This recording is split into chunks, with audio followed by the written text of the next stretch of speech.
Friends, അപ്പോൾ Akhil on സ്പോട്ടിൻ്റെ മറ്റൊരു വീഡിയോയിലേക്ക് വീണ്ടും എല്ലാവർക്കും സ്വാഗതം. ഇന്ന് നമ്മുടെ വീഡിയോ എന്ന് പറഞ്ഞൊരു വേറെ കണ്ടന്റാണ്. സാധാരണ രീതിയിൽ നമ്മൾ പറയാറ് കാറിനെ കുറിച്ചും കാറിൻ്റെ ടിപ്സുകളൊക്കെയാണ്. ഇന്ന് നമ്മൾ പറയാൻ പോകുന്ന ഒരു ബൈക്കിൻ്റേതായിട്ടുള്ളൊരു വീഡിയോ. ഞാൻ ബൈക്കിൻ്റെ വീഡിയോ ആദ്യമായിട്ടാണ് ശരിക്കും ഇതിൽ അപ്ലോഡ് ചെയ്യണത്, ഈ തരത്തിലുള്ളൊരു വീഡിയോ.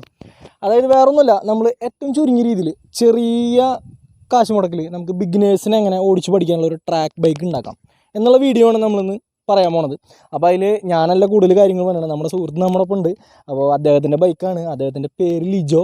അത്യാവശ്യം നമ്മുടെ ഇവിടുത്തെ ചെറിയ രീതിയിലുള്ള റേസിനും കാര്യങ്ങളൊക്കെ ചെറിയ പങ്കെടുത്തിട്ട് ആൾ പ്രൈസുകളും കാര്യങ്ങളൊക്കെ വരാറുണ്ട്. അപ്പോൾ നമുക്ക് എന്തായാലും അദ്ദേഹത്തിൻ്റെ തന്നെ ചോദിക്കാം നമ്മൾ എന്തൊക്കെയാണ് വണ്ടിയിൽ ചെയ്തിട്ടുള്ളത് എന്നുള്ളത്. അതിന് തന്നെ ഞാൻ നിങ്ങൾക്ക് വണ്ടി ഒന്ന് കാണിച്ചു തരാം. അത് കഴിഞ്ഞതിന് ശേഷം നമുക്ക് ബാക്കിയുള്ള കാര്യങ്ങളിലേക്ക് കിടക്കാം.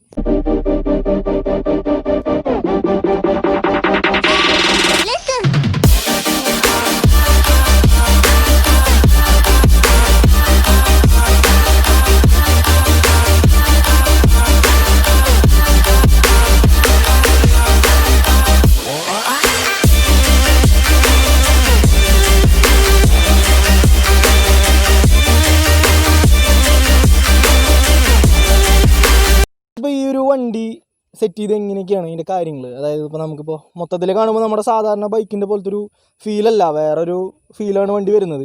അപ്പോൾ ഇതിപ്പോൾ ഏതാ വണ്ടി ശരിക്കും? വണ്ടി ഇപ്പോൾ അപ്പാച്ചി RTR 190 ആണ്. അപ്പാച്ചി RTR 190 ഏതാ മോഡൽ? 2002 വണ്ടിയാണ്. 2002. ഓക്കെ. അപ്പോൾ ഇതിൽ നമ്മൾ എക്സ്ട്രാ ചെയ്തിട്ടുള്ള കാര്യങ്ങൾ എന്തൊക്കെയാണ്? എക്സ്ട്രാ ചെയ്തെന്ന് പറഞ്ഞ സംഭവം വണ്ടിയുടെ ഫ്രണ്ട് സ്പോക്ക് വീല് അലോയില വരാം.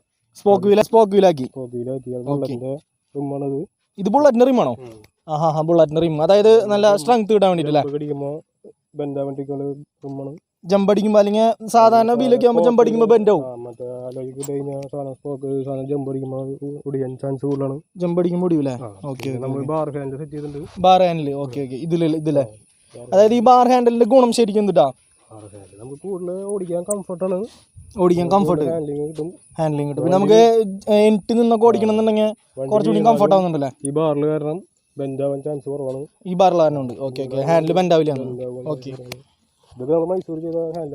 മൈസൂര് നമ്മുടെ നാട്ടിലതല്ല, പുറമെന്ന് കൊണ്ടുവന്നാണല്ലേ? ഓക്കെ. പിന്നെ എക്സ്ട്രാ വേറെ എന്തൊക്കെ ചെയ്തിട്ടുള്ള ടയർ എന്ന് പറഞ്ഞു കഴിഞ്ഞാൽ നമുക്ക് സാധാരണ ടയർ അല്ലേ ഇത്? എന്ത് ടയറായിട്ട് ശരിക്കും? MRFന്റെ സ്റ്റഡ് ടയർ അല്ലേ? 6 രൂപ. ഓക്കെ. 6000 രൂപയുടെ ടയറാണ് ഇപ്പം കാണുന്നത്. ടയർ ലൈഫ് ഒന്നും നോക്കണില്ല, അതായത് ജസ്റ്റ് നമുക്ക് ഇത് ട്രാക്കിന്റെ ഒരു പരിപാടിക്ക് വേണ്ടിയിട്ട് മാത്രം തന്നെ അല്ലേ? ഓക്കെ. MRF ബ്രാൻഡിന്റെ. പിന്നെ ബാക്കിയുള്ള ഭാഗത്ത് എന്ന് പറയുകയാണെങ്കിൽ ഈ സൈലൻസറിന്റെ ഭാഗത്തൊക്കെ നോക്കുകയാണെന്നുണ്ടെങ്കിൽ എഞ്ചിൻ ഭാഗം. ഓക്കെ. എഞ്ചിൻ പവർ ചെയ്യുന്നുണ്ട്.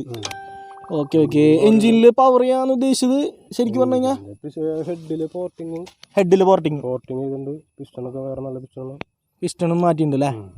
പിന്നെ നമ്മളിപ്പോൾ നമ്മുടെ ബാക്ക് വീലിന്റെ കാര്യങ്ങൾ പറയുകയാണെങ്കിൽ ബാക്ക് വീല് സാധാരണ വീലല്ലോ, കുറച്ച് ചെറിയ വീല് പോലെ ഫീൽ ചെയ്യുന്നുണ്ടല്ലോ. പഴയ SD നമ്മുടെ പണ്ടത്തെ ആ ഒരു എന്താ പറയാ ആ ഒരു വണ്ടിയുടെ റിം അല്ലേ? ചെറിയ റിം ആകുമ്പോൾ ടേൺ കളിക്കാൻ എളുപ്പമായിരിക്കും. ഓക്കെ. എക്സോസ്റ്റ് വേറെ സെറ്റ് ചെയ്യുന്നുണ്ട്, ചൂടുണ്ട്. ഓക്കെ. ഈ എക്സോസ്റ്റിൽ ശരിക്കും പവർ ഇൻക്രീസ് വരില്ലേ? ഓക്കെ. ബാക്കും സ്റ്റഡ് ടയർ ഗ്രിപ്പിന് വേണ്ടിയിട്ട്. ഓക്കെ. ഷോക്ക് വല്ലതും മാറ്റിയിട്ടുണ്ടോ? വേറെ ഷോക്കാണല്ലേ?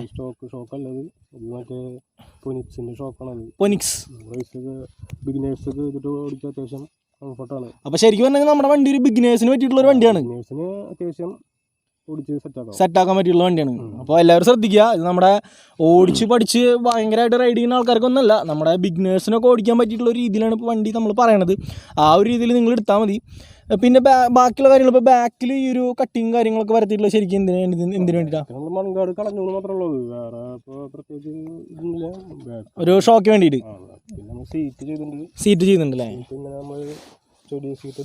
സ്റ്റഡി സീറ്റ് സാധാരണ ഇതിൽ ഇവിടെ ഒരു കട്ടിങ് ഉണ്ടാവില്ല അല്ലേ? സ്റ്റഡി ആയിട്ട്, അതായത് നമുക്കിപ്പോൾ പെട്ടെന്ന് ഇപ്പോൾ ഒരു വണ്ടി വീലാവാതിരിക്കാൻ വേണ്ടിയിട്ട് നമ്മൾ ടാങ്കിന് മുകളിൽ കയറിയിരിക്കാനൊക്കെ കുറച്ചുകൂടി കംഫർട്ട് കിട്ടും അല്ലേ? ത്രോട്ട് കയറ്റിയിട്ടുണ്ട്. ഇതാണ് ഈ ത്രോട്ട്. അതായത് നമുക്കിപ്പോൾ സാധാരണഗതിയിൽ നമ്മുടെ ഒരു എന്താ പറയുക ആക്സിലേറ്ററൊക്കെ നമ്മളിങ്ങനെ വല്ലാണ്ട് തിരിക്കേണ്ടി വരും. ഇതാകുമ്പോൾ ഇതിൻ്റെ ഒരു പകുതിക്ക് തന്നെ ഉണ്ടാവുള്ളൂ, പവർഫുൾ ആയിരിക്കും. ഹാഫ് കൊടുത്താൽ മതി, ഫുള്ള് ത്രോട്ടിൽ വരും. Okay okay okay okay. Clutch power കയറ്റിയിട്ടുണ്ട് അല്ലേ? പിന്നെ നമുക്ക് ഞാൻ ഈ ഒരു ഭാഗം ശ്രദ്ധിച്ചു, അതായത് നമ്മുടെ ഫുഡ് ട്രസ്റ്റിൻ്റെ ഭാഗം ഒരു ജസ്റ്റ് നല്ല ഗ്രിപ്പ് പോലെ സെറ്റ് ചെയ്യുന്നുണ്ടല്ലോ, അത് ശരിക്കും ഗ്രിപ്പ് കിട്ടാൻ വേണ്ടി, അതായത് കാല് പെട്ടെന്ന് സ്ലിപ്പായി പോകാണ്ടിരിക്കാൻ വേണ്ടി സംഭവം സാധാരണ തിരിഞ്ഞു കറക്റ്റ് സാധനം നിൽക്കും. ഓക്കെ, അതായത് കാല് ഒരിക്കലും സ്ലിപ്പായി പോവില്ല. Okay okay okay okay. പിന്നെ വേറെ എന്തെങ്കിലും വണ്ടിയിൽ വേറെ എന്തെങ്കിലും ചെയ്തിട്ടുണ്ടോ? Air filter, open air filter. വേറെ നമ്മളിപ്പോൾ ഓപ്പൺ എയർ ഫിൽറ്റർ വെച്ചിട്ടുണ്ട്, ഓപ്പൺ എയർ ബ്രീത്ത് കിട്ടാൻ വേണ്ടിയിട്ട്, ബ്രീത്ത് കിട്ടാൻ വേണ്ടിയിട്ടല്ലേ? അപ്പോൾ അതായത് ആ എയർ ഫിൽറ്റർ ഓപ്പൺ ആയിരിക്കുമ്പോൾ വണ്ടിക്ക് കൂടുതൽ പവർ വരും. Okay okay okay. പിന്നെ ഇപ്പോൾ സാധാരണ രീതിയിൽ വെച്ച് നോക്കുമ്പോൾ നമുക്ക് എത്ര മതി, അപ്പാച്ചി കുറച്ചുകൂടി ടോർക്കുള്ള കാരണം വണ്ടി കുറച്ചും കൂടി സഡൻ നിൽക്കും, ടോർക്ക് കൂടുതൽ, അപ്പാച്ചി ടോർക്ക് കൂടുതലാണ്. അപ്പോൾ സഡൻ എടുത്ത് പോകാൻ പറ്റും. സാധാരണ ഇപ്പോൾ ഞാൻ ഒരുപാട് വണ്ടികളുണ്ട്, ഇമ്പൾസ് ഉണ്ട്, അങ്ങനത്തെ വണ്ടികളൊക്കെ ഉണ്ട്. ശരിക്കും പറഞ്ഞാൽ അതെന്നൊക്കെ ചെയ്ത് നോക്കുമ്പോൾ റേറ്റ് കമ്പയർ ചെയ്ത് നോക്കുമ്പോൾ നമ്മുടെ ഒരു ബിഗിനേഴ്സിന് ഇപ്പോൾ ഓടിച്ച് അത്യാവശ്യം ക്യാഷില്ലാത്തവർക്കാണെങ്കിൽ ഓടിച്ച് സെറ്റാവാൻ അപ്പാച്ചിയാണ് നല്ലത്. വേറെ വണ്ടികളൊക്കെ നല്ലത് ലൈഫ് കൂടുതലാണ് അപ്പാച്ചി, എഞ്ചിൻ ലൈഫ് കൂടുതലുണ്ട്. ഇപ്പോൾ പൾസറൊക്കെ എടുത്തിട്ട് ചെയ്യുന്നേക്കാളും നല്ല അപ്പാച്ചി എടുത്ത് ചെയ്യായിരിക്കും. സുഖമായിട്ട് ഓടിക്കാം, റൈസൊക്കെ ഓടിക്കാം. ഈ 2-3 റൈസ് കഴിഞ്ഞ് കഴിഞ്ഞാൽ നമ്മൾ ഈ എഞ്ചിൻ പിന്നെ പണിയേണ്ടി വരും, എഞ്ചിൻ ഹെഡൊക്കെ പണിയേണ്ടി വരും. അപ്പോൾ അതിന് എത്രമാത്രം ചിലവ് വരും ഏകദേശം? നമ്മൾ പണിയുടെ കോസ്റ്റ് അനുസരിച്ചിരിക്കും.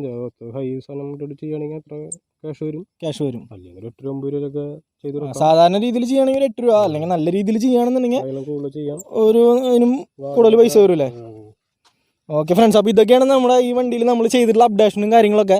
അപ്പോൾ എന്താ പറയുക, നമുക്കിനി ജസ്റ്റ് ഇതൊന്ന് ഓടിച്ച് നോക്കാം ഇതിൻ്റെ കാര്യങ്ങൾ. ഞാൻ ഇതുവരെ ഇങ്ങനത്തെ വണ്ടികളൊന്നും ഓടിച്ച് നോക്കിയില്ല. ഇപ്പോൾ ബനിയനും കാര്യങ്ങളൊക്കെ ഇട്ടുണ്ട്, കാരണം ഇത് വേറെ ഷോക്കൊന്നുമല്ല, എന്തായാലും വീണ് കഴിഞ്ഞിട്ടുണ്ടെങ്കിൽ ഒന്നും പറ്റാതിരിക്കാൻ വേണ്ടിയിട്ടുണ്ട്. കാരണം ആദ്യമായിട്ടാണ് ഞാൻ ഈ വണ്ടി ഓടിക്കുന്നത്. അപ്പോൾ ഞാൻ ഓടിക്കുന്നതിന് മുമ്പ് നമ്മുടെ ലിജോ ജസ്റ്റ് ഒന്ന് ഈ സാധനം ഒന്ന് ഓടിച്ച് നിങ്ങൾക്ക് അതിൻ്റെ കാര്യങ്ങളൊക്കെ ഒന്ന് കാണിച്ചു തരും, റൈഡിൻ്റെ കാര്യങ്ങളൊക്കെ. അതിന് ശേഷം ജസ്റ്റ് ഒന്ന് ഞാൻ എടുത്തൊന്ന് ഓടിച്ച് നോക്കിയിട്ട് ഞാൻ എൻ്റെ കാര്യങ്ങളും കൂടി ഞാൻ നിങ്ങൾക്ക് പറഞ്ഞുതരാം.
ഫ്രണ്ട്സ്, അപ്പോൾ നമ്മുടെ ലിജോൻ്റെ റൈഡ് എല്ലാവരും കണ്ടു. ഇനിയിപ്പോൾ നമുക്ക് ജസ്റ്റ് ഒന്ന് വേണമെന്നുണ്ടെങ്കിൽ വെറുതെ ഒന്ന് ഈ വണ്ടി ഒന്ന് ഓടിച്ച് നോക്കാം. കാരണം ഞാൻ ഇതുവരെ ഇങ്ങനത്തെ വണ്ടികളൊന്നും ഓടിച്ചിട്ടില്ല, അപ്പോൾ ഏതാണെന്ന് എനിക്കറിയില്ല. അപ്പോൾ എന്നാലും ഒന്ന് ട്രൈ ചെയ്തിട്ട് എൻ്റെ എക്സ്പീരിയൻസും കാര്യങ്ങളൊക്കെ ഞാൻ നിങ്ങളുടെ അടുത്ത് ജസ്റ്റ് ഒന്ന് പറഞ്ഞുതരാം. അപ്പോൾ നമുക്ക് നോക്കി നോക്കാം. പിന്നെ റൈഡ് ചെയ്യുന്ന സമയത്ത് എല്ലാവരും ഹെൽമെറ്റും കാര്യങ്ങളൊക്കെ ധരിക്കുക കേട്ടോ. മാക്സിമം എത്രത്തോളം സേഫ്റ്റി ആക്കാൻ പറ്റണോ അത്രത്തോളം സേഫ്റ്റി ആക്കുക. അതിനുശേഷം ഇങ്ങനത്തെ വണ്ടികളൊക്കെ ഓടിക്കുക കേട്ടോ. കാരണം അത്ര എളുപ്പമുള്ളൊരു സംഭവമല്ല ഇങ്ങനത്തെ വണ്ടികളൊക്കെ ഓടിക്കാന്ന് പറഞ്ഞു കഴിഞ്ഞാൽ. മെയിനായിട്ടെന്ന് വെച്ചിട്ടുണ്ടെങ്കിൽ ഈ ഓടിച്ച എക്സ്പീരിയൻസ് ഉള്ള ആൾക്കാർക്ക് പ്രശ്നമൊന്നുമില്ല. ഈ എക്സ്പീരിയൻസ് ഇല്ലാണ്ട് ആദ്യമേ തന്നെ എടുക്കണ ആൾക്കാർക്ക് ചിലപ്പോൾ കുറച്ച് ബുദ്ധിമുട്ടാകും. കാരണം ആദ്യമേ തന്നെ പറഞ്ഞു എഞ്ചിനിൽ പവർ കയറ്റുക അങ്ങനത്തെ ഒരുപാട് കാര്യങ്ങളൊക്കെ എക്സ്ട്രാ ചെയ്തിട്ടുണ്ട്. അപ്പോൾ സാധാരണ നമ്മുടെ വണ്ടികൾ ഓടിച്ച് ശീലമുള്ള ആൾക്കാർ എടുത്തു കഴിഞ്ഞിട്ടുണ്ടെങ്കിൽ ചിലപ്പോൾ അപകടങ്ങളും കാര്യങ്ങളൊക്കെ ഉണ്ടാകും. അപ്പോൾ എല്ലാവരും ശ്രദ്ധിച്ചോളൂ. അപ്പോൾ നമുക്ക് എന്തായാലും ഒന്ന് ഓടിച്ചു നോക്കാം.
അപ്പോൾ ഓടിച്ച് നോക്കി ഒരു രക്ഷയില്ലടാ. കാരണം ഇനി ഇപ്പോൾ കൈയും കാലും വരെയൊക്കെ ഇപ്പം മാറിയില്ല.